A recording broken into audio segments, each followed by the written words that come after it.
अगर वो present continuous tense के सेंटेंस में से आपने मिस किया, आपने नहीं लगाया, तो वो आपका से एग्जाम्पल दिया हुआ सामने रखें please. My brother watching the news, my brother watching the news गलत है क्योंकि इज नहीं लिखा हुआ है, वो उस तरफ करेक्ट किया हुआ है। ठीक है, मतलब इसमें मैंने 2-3 एग्जांपल्स दिए, आप खुद देख लें कि जिस जगह भी हेल्पिंग वर्ब नहीं है तो वो आपकी मिस्टेक, वो इनकरेक्ट है।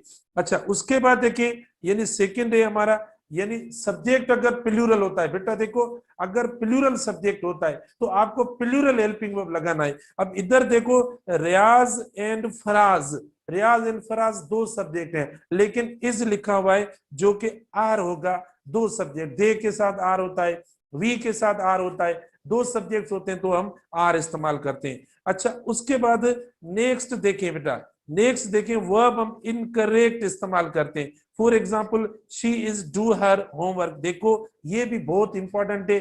कई स्टूडेंट्स होते हैं जो बी के वर्ब के साथ, मैंने आपको पहले भी बता दिया है कि बी का वर्ब जो इस्तेमाल होता है वो वर्ब आप कंटिन्यूस टेंसेस में इस्तेमाल करेंगे या पैसिव स्ट्रक्चर में इस्तेमाल करेंगे। बी प्लस वर्ब की थर्ड फॉर्म आप इस्तेमाल कर दो, या बी के साथ आप प्रोग्रेसिव टेंस इस्तेमाल करो। लेकिन बी के वर्ब के साथ जो इज, एम, आर, वाज, वर होता है, इसके साथ आप वर्ब की फर्स्ट फॉर्म या बेस फॉर्म जो होता है वो आप कभी इस्तेमाल नहीं करेंगे। इस्तेमाल करेंगे तो वो आपकी एरर हो जाएगी। अब आप खुद देखें, जो फर्स्ट एग्जांपल इस्तेमाल हुआ है तो इसमें देखो ये मिस्टेक है, लेकिन सेकंड एग्जांपल क्योंकि ये एक वर्क की बात है, ठीक है, तो इधर देखो हमने इज डूइंग हमने लिखा है, ठीक है, डूइंग हमने लिखा है, तो सेकंड एग्जांपल भी इसी तरीके से। तो बेटा बी वाले वर्ब प्रोग्रेसिव में इस्तेमाल होते हैं, फर्स्ट फॉर्म के साथ इस्तेमाल नहीं होते। आप खुद पढ़ेंगे और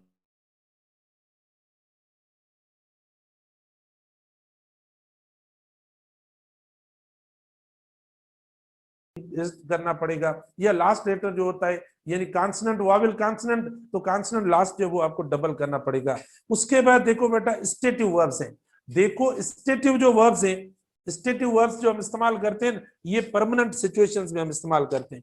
जो परमानेंट होते हैं, देखो ये स्टेटिव वर्ब्स जो होते हैं बेटा, स्टेटिव वर्ब्स कभी प्रोग्रेसिव इस्तेमाल नहीं होते। इनके दो नाम है, स्टेटिव वर्ब्स भी कहते हैं हम और नॉन प्रोग्रेसिव वर्ब्स भी कहते हैं। इनके दो नाम है, नॉन प्रोग्रेसिव वर्ब्स और स्टेटिव वर्ब्स दोनों हैं। इसका मतलब कि ये वर्ब्स आप कंटिन्यूस टेंसेस में इस्तेमाल नहीं करेंगे। ये वर्ब्स जो हमें सिचुएशन शो करते हैं बेटा, ये वर्ब्स परमानेंट सिचुएशन के लिए इस्तेमाल होते हैं। और परमानेंट सिचुएशन और एक्शंस के जो सेंटेंसेस होते हैं वो हम प्रेजेंट सिंपल टेंस में इस्तेमाल करते हैं। और जो यानी आरजी होते हैं, टेम्पररी होते हैं, वो हम प्रेजेंट कंटिन्यूस टेंस में इस्तेमाल करते हैं। तो देखो ये स्टेटिव वर्ब्स या non progressive verbs permanent situation show करते हैं। आपको पता है कि परमानेंट सिचुएशन वाला जो फीचर होता है या जो टाइप होता है वो किस टेंस का होता है, ये सिर्फ प्रेजेंट सिंपल टेंस का होता है, प्रेजेंट कंटिन्यूस टेंस का नहीं होता। तो परमानेंट एक्शंस, जो जनरल एक्शंस, जो रूटीन वाले एक्शंस होते हैं, जो हर वक्त एक्शन चलते रहते हैं, तो वो एक्शन आप सिर्फ प्रेजेंट सिंपल टेंस में इस्तेमाल करते हो, ना कि वो प्रेजेंट कंटिन्यूस टेंस में इस्तेमाल करोगे। ठीक है, ये इनका फीचर है। क्योंकि रेगुलर स्टेटिव जो वर्ब्स होते हैं वो मतलब हमारे परमानेंट एक्शन को शो करते हैं, जबकि प्रेजेंट कंटिन्यूस टेंस मतलब देखो इस्तेमाल करते हैं वो एक्शन वर्ब्स इस्तेमाल करते हैं। स्टेटिव वर्ब्स हमारी मेंटल स्टेट होती है या कोई और फीलिंग्स होती है, ऐसी एक मतलब जो स्टेट होती है वो एक्शन नहीं होता, इसीलिए आप इसके अंदर इस्तेमाल नहीं करेंगे। और कॉन्ट्रैक्शन वगैरह बेटा दी हुई है, देखो कॉन्ट्रैक्शन जो है जैसे जिस तरीके से जिसमें पूछा जाता है ना, आप यानी उसी में जो है वो इस्तेमाल करें। ठीक है ना, जिस टेंस में आपसे पूछा जाता है, यानी अगर कंटिन्यूस टेंस में सवाल किया जाता है व्हाट आर यू डूइंग, बेटा मैं आपको बता दूं, इधर एक क्वेश्चन है, मिसाल के तौर पर मैं आपसे क्वेश्चन करूं कि what are you doing, okay, what are you doing, तो आप जवाब देंगे वी आर स्लीपिंग। हाँ ऐसा है क्या, वाकई ये जवाब है क्या?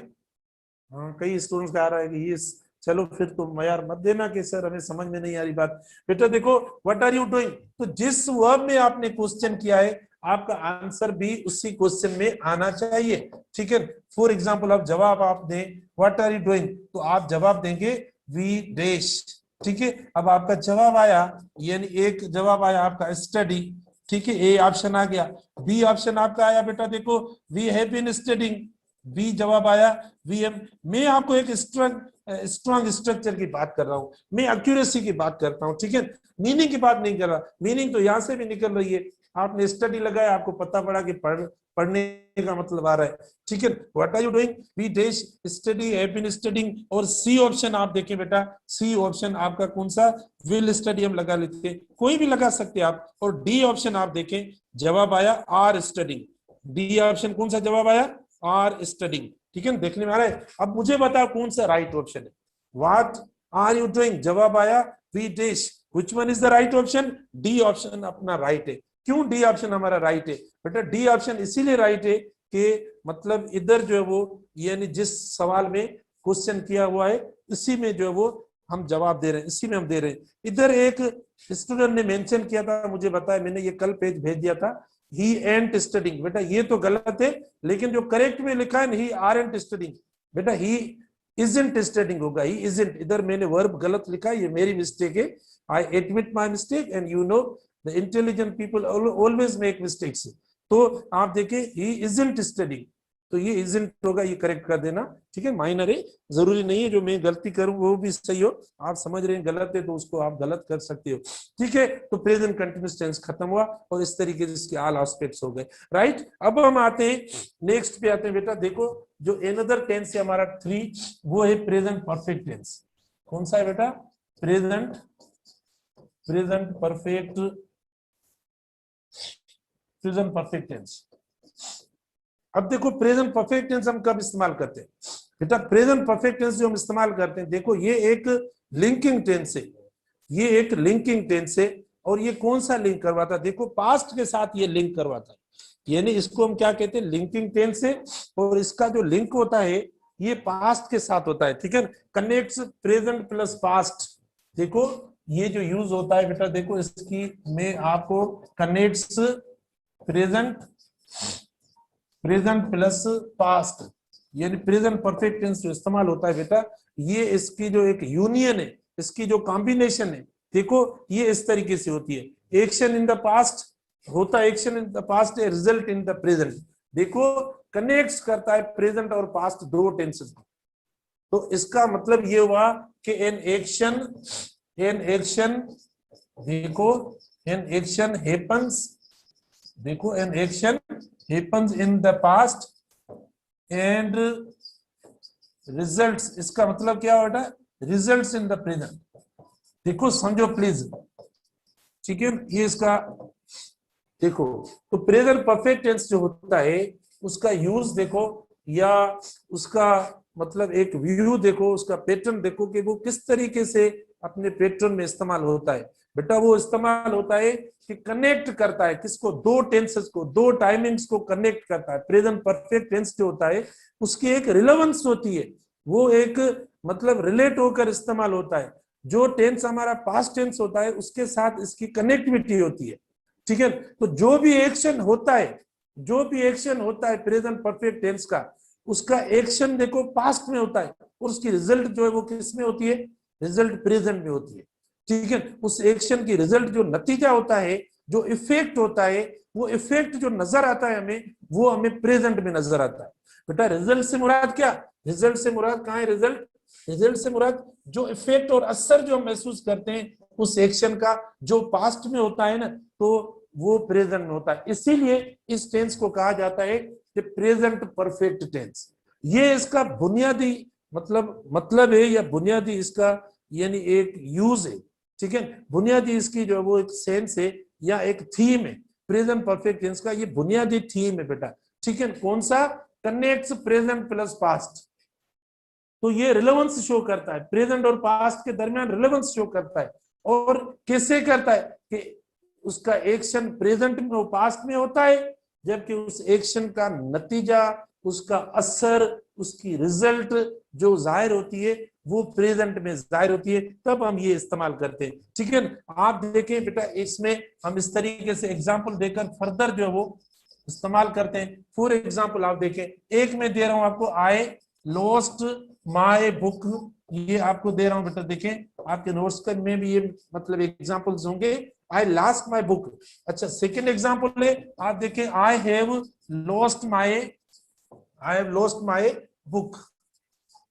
ठीक है, आप देखो ये, अब देखो दोनों, देखो ये, अब इसमें ये पास्ट का वर्ब है, ये वर्ब की सेकंड फॉर्म है, और ये पास्ट टेंस हुआ, ये आपका पास्ट टेंस है, ये पास्ट टेंस है, क्योंकि आपको पता होगा कि वर्ब की सेकंड फॉर्म जो हम इस्तेमाल करते हैं वो पास्ट टेंस के अंदर इस्तेमाल करते हैं, तो ये आपका पास्ट टेंस हुआ बेटा। ठीक है, लेकिन इसका मतलब क्या हुआ कि whatsoever happened it happened in past, whether the book was found or not we don't know. Okay, we don't know about the discovery of the book, whether the book was found or not. The action of past simple is doubtful, it's suspected, we don't know because this action happened in past. तो ये action जो हुआ है past में हुआ है, हमें इसका पता नहीं है। ठीक है, वो एक्शन तभी फिनिश्ड होगा, हो गया, खत्म हो गया, इसके बारे में हमें पता नहीं है। लेकिन ऊपर जो मैंने सिचुएशन लिखी है प्रेजेंट परफेक्ट टेंस के अंदर कि ऐसा एक्शन जो पास्ट में हो और फिर उसका असर प्रेजेंट के अंदर हमें जाहिर या नजर आए, तो इसके लिए प्रेजेंट परफेक्ट टेंस इस्तेमाल करते हैं। अब एग्जांपल देखो आपके सामने पड़ा है, I have lost my book. ठीक है, I have lost my book, it means a book is still missing, still disappearing. तो इसका नतीजा रिजल्ट की क्या हुई बेटा, देखो वो अभी तक जो वो मिसिंग है, अभी तक डिसअपियरिंग है। ठीक है, तो देखो the book was lost in the past but it is still missing.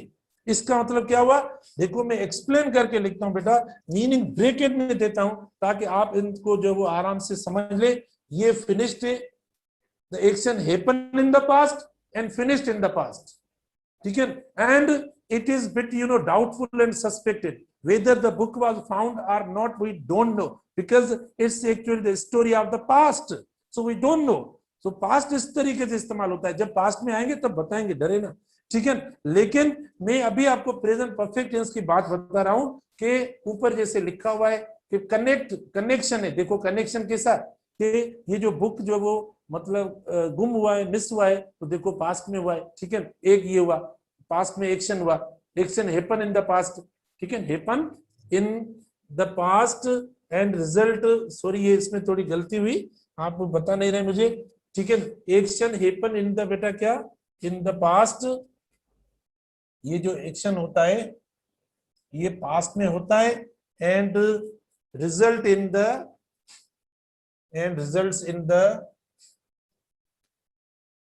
थोड़ा देखो हम जो जल्दबाजी करते हैं तो ये होता है। अच्छा, an action happens in the past, word नहीं लिखा था मैंने पास्ट का, and results in the present, ये मैं लिखा था। ठीक है बेटा, तो आप देखें तो ये कनेक्टिविटी है, देखिए एक्शन इसका पास्ट में हुआ और अभी भी देखो ये एक्शन यानी प्रेजेंट के अंदर होता है। तो देखो I have lost my book. ठीक है, इसका मतलब कि एन एक्शन क्या वाकई ऊपर जो सिचुएशन हमने लिखी है उसको और उसको मैच करा या नहीं, an action happened, okay, in the past and still it has an effect in the present. ठीक है, इन द प्रेजेंट। तो इसका यूज देखो ऊपर वाला यानी सेम हो गया, आप ये लिखें या इस सेंटेंस की जो पूरी मीनिंग लिख लें। ठीक है, a book was lost in the past and is still missing और disappearing, okay, in the present, आप इस तरीके से भी लिख सकते हो। लेकिन देखो अब आपने बेटा कंपेयर कर लिया, इधर आपको कंपैरिजन मिल गई। कौन सी कंपैरिजन मिली कि प्रेजेंट परफेक्ट और पास्ट परफेक्ट के अंदर जो इसका एक बेसिक यूज है, ठीक है, जो मतलब इसका थीम है प्रेजेंट परफेक्ट टेंस कि हम क्यों इस्तेमाल करते हैं, तो मैंने आपको बताया कि ये कनेक्टिविटी होती है दो टेंसेस की, रिलेवेंस होती है दो टेंसेस की, एक पास्ट और प्रेजेंट परफेक्ट दोनों की होती है। तो फिर फर्क क्या हुआ पास्ट और परफेक्ट टेंस में, फर्क ये हुआ कि पास्ट जो इस्तेमाल होता है वो तभी रुक जाता है, तभी खत्म हो जाता है, फिनिश्ड हो जाता है, वो आगे कंटिन्यू नहीं करता, वो प्रेजेंट तक नहीं आता, जो हम अब at the moment of speaking बात कर रहे हैं उस वक्त तक नहीं आता। तो ये देखो यानी आपका पास्ट हो जाता है, खत्म हो जाता है, जबकि प्रेजेंट परफेक्ट जो होता है उसमें ये रिजल्ट होती है, नतीजा होता है कि वो होता तो पास्ट में लेकिन up to the moment in present जो है वो उसका असर या उसकी रिजल्ट जो है वो एक्शन की होती है, तब हम इस्तेमाल करते हैं। तो देखो बेटा, I have lost my book and action happened in the past and still it has an effect in the present। तो ऐसी सिचुएशन में हम देखो प्रेजेंट परफेक्ट टेंस जो वो इस्तेमाल करते हैं। ये इसका देखो एक फेमस यूज है। इसके अलावा देखो बेटा इसके काफी यूजेस हैं प्रेजेंट परफेक्ट टेंस के, ठीक है, वो भी हम डिस्कस करते हैं। यानी आप देखो प्रेजेंट परफेक्ट टेंस जो इस्तेमाल करते हैं फिनिश्ड एक्शंस के लिए हम इस्तेमाल करते हैं। कौन से? फिनिश्ड एक्शंस जो होते हैं ना उनके लिए इसके यूजेस देखो बेटा। ये तो बात आपको समझ में आ गई होगी। अब इसके देखिए यूजेस जो होते हैं प्रेजेंट परफेक्ट टेंस के वो हम डिस्कस करेंगे। अब यूजेस कौन से? देखो कई इसके यूजेस है। सबसे पहला जो यूज प्रेजेंट परफेक्ट टेंस का है कि ये फिनिश्ड एक्शंस जो होते हैं उनके लिए हम इस्तेमाल करते हैं। कौन से? फिनिश्ड एक्शंस के लिए बेटा। फिनिश्ड जो एक्शंस होते हैं उनके लिए आप प्रेजेंट परफेक्ट टेंस इस्तेमाल करते हैं। फिनिश्ड एक्शंस जो होते हैं उनके लिए हम इस्तेमाल करते हैं। ये फिनिश्ड एक्शंस है। और स्ट्रक्चर तो आपको पता होना चाहिए। मैं आपको जल्दी जल्दी बता दूं कि बेटा आप देखें इसके अंदर जो हेल्पिंग वर्ब इस्तेमाल करते हैं, अगर सिंगुलर सब्जेक्ट, ठीक है ना, अगर सिंगुलर सब्जेक्ट होगा तो आप क्या इस्तेमाल करेंगे? अगर सिंगुलर सब्जेक्ट होगा, इसको थोड़ा सा आप प्लीज साइड पे रखें। मैं आपको बता दूं कि यूजेस से पहले स्ट्रक्चर फॉर्मेशन आपको पता तो होनी चाहिए, ठीक है। फॉर्मेशन जो है बेटा पता तो, ठीक है। फॉर्मेशन देखो इसकी, देखो फॉर्मेशन के अंदर मैं थोड़ा आपको बता दूं बेटा। फॉर्मेशन के अंदर आप देखो सिंगुलर सब्जेक्ट्स होंगे ना, सिंगुलर सब्जेक्ट होगा तो प्रेजेंट परफेक्ट टेंस के साथ आप क्या इस्तेमाल करेंगे बेटा? सिंगुलर सब्जेक्ट के साथ अगर ही होगा, अगर शी होगा, अगर इट होगा या कोई भी नाउन होगा सिंगुलर, तो आप देखो उसके साथ हेज इस्तेमाल करेंगे और हेज के साथ आप वर्ब की थर्ड फॉर्म इस्तेमाल करेंगे, ठीक है। ये यूज होता है। अच्छा, उसके बाद देखो अगर प्लूरल सब्जेक्ट होगा, देखो अगर आप इसका प्लूरल सब्जेक्ट इस्तेमाल करेंगे तो प्लूरल सब्जेक्ट के साथ देखो, प्लूरल सब्जेक्ट होगा तो प्लूरल सब्जेक्ट के साथ देखो हम हैव इस्तेमाल करते हैं, ठीक है। अब प्लूरल सब्जेक्ट के अंदर वी इस्तेमाल करें, आप यू सेकंड इस्तेमाल करें या दे इस्तेमाल करें, या देखो हम एंड लगाकर दो सब्जेक्ट इस्तेमाल करते हैं बेटा। एंड जो होता है ना हम इस्तेमाल करके दो सब्जेक्ट इस्तेमाल, मतलब वो दो हो जाते हैं तो वो भी आपका प्लूरल हो जाता है। लेकिन मैं बात बताऊं ओ आर और नार वाली बात बताऊं, इसमें देखो हम लास्ट सब्जेक्ट सेकंड जो होगा वो कंसीडर करेंगे। जैसे मिसाल के तौर पर ही और आई, तो जो सेकंड होगा ना वो कंसीडर करेंगे आप, उसको देकर आप वर्ब इस्तेमाल करेंगे। तो इधर देखें वी यू दे प्लस इसके साथ क्या इस्तेमाल करेंगे? हैव इस्तेमाल करेंगे और वर्ब की फॉर्म तो थर्ड फॉर्म हो जाएगी। तो ये इसकी देखो बेसिक स्ट्रक्चर होती है। कहने का मकसद कि हम जो वर्ब इस्तेमाल करेंगे बेटा वो वर्ब की थर्ड फॉर्म इस्तेमाल करेंगे। तो अभी यूजेस जो नहीं हो सकेंगे, कल मैं सारे यूजेस एक साथ जो वो आपको डिटेल में एक्सप्लेन करके बता दूंगा। Right, okay, thank you, wish you good.